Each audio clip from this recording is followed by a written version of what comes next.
Should I go run up to the ice cream truck? The green in the background. The stop sign? The green and the stop sign. Oh, hang on. I just bust my nut. This is so cringe. Not good. Yeah.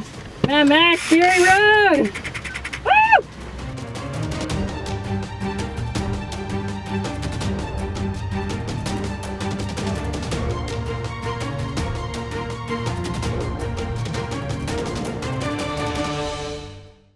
The first thing I did was I found a respirator in my house. This is an old respirator from when we were remodeling, and I just cut the front of it off, and then I built up the chin portion with liquid latex and some people call it cotton wool, some people it's cotton balls, basically cotton balls, and I just unrolled them and stuck them on, and I just built it up because if you look at the mask that he is wearing in the movie, it's almost like a jawbone on the bottom of the mask. So basically I'm just building it up to look like a chin, and then I am even putting some of that same cotton on the front of the respirator with some liquid latex, really just giving it some structure because I'm going to put a piece of gelatin on top of this, and that's going to really give the smooth texture of the mask, but here I'm just doing it to give it a really good base.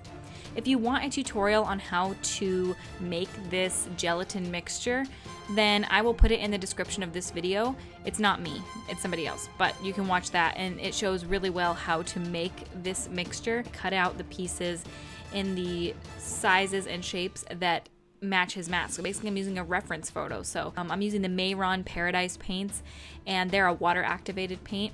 If you're using this for like cosplay or Halloween, probably not the best idea to use gelatin and water activated paints. I tell you that because they kind of melt in heat and sweat. So if you want your mask to stay, I'd probably use like acrylic paints or something else.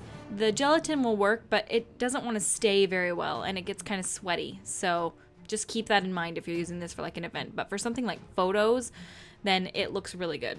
After that, we can go through and add our details and dark and highlight as you see here. So as I've painted this mask, which I didn't go through every step because it took me hours and it just wouldn't work.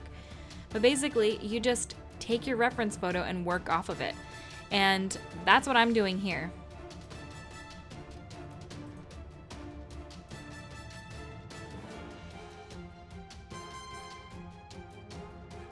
Then I just took this piping, it's like dishwasher piping, and I stuck it on with hot glue. Then I'm taking some white Snazaroo face paint and a Real Techniques Miracle Complexion sponge, and I'm just patting that all over my face to give it the white, really super pale, almost sickly skin appearance. And then this technique, basically, I'm scrunching my face into this super attractive face and taking a brown shadow and patting it over that area or swiping it over, and then when I let go of it, you can see the lines of where like my crow's feet are, and I go over it later so much more.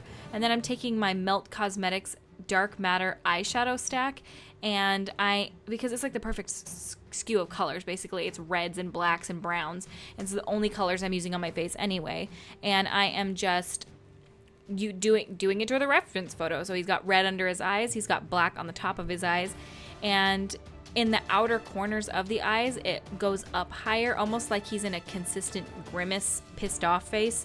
And he is. I mean, he's not a very nice guy. Go watch the movie if you don't know. Well, now you know. And then I'm really just going over with shadows and building up and building up and building up. So as you can see on the outside of my face, I'm taking like a black mixed with a brown to look dirty because they're in the desert. Making lines where I see his lines, which really my mask covers up in the end anyway, but I still think detail is good. Then I did the black on my upper waterline. You should, oh, look it. That's my face when I realized that those tubes I put on my mask were falling off for the 47th time. See this Fury? Fury Road. It's fitting here. I was friggin' pissed. And then I took some black hairspray and I'm spraying it all over my face to kind of get the effect that I'm dirty. And then I take it and I barely hold the nozzle down so that it lets some of those little black drips go on my face.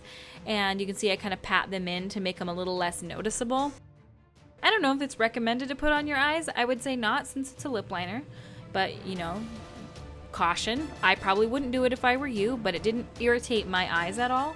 In fact, I'm sitting here with the makeup still on my face filming this voiceover, and my eyes feel totally fine. But probably not good for your eyes, so I can't recommend that to you. But you can see it gives a really cool effect. So if there's red eyeliner out there, you can use that. Then I took my hair straightener and some Mayron crepe hair. This stuff is so cool. And I really wanted to just give the effect of his hair, because I have a wig, but the wig is curly and it's girly looking, and so I wanted to add his like little widow's peak area on his forehead, so I used some liquid latex, which I think crepe hair sticks decently well to. Actually, it was a bitch to get off. Painful, by the way. So having it by your hair, not recommended, but hey, it looks cool, so I did it. And basically, I just stuck it down and kind of did the receding hairline look, so it's deeper in the front in V, and then it goes back into like the receding look in the back. Then I tried on my mask, and that's it.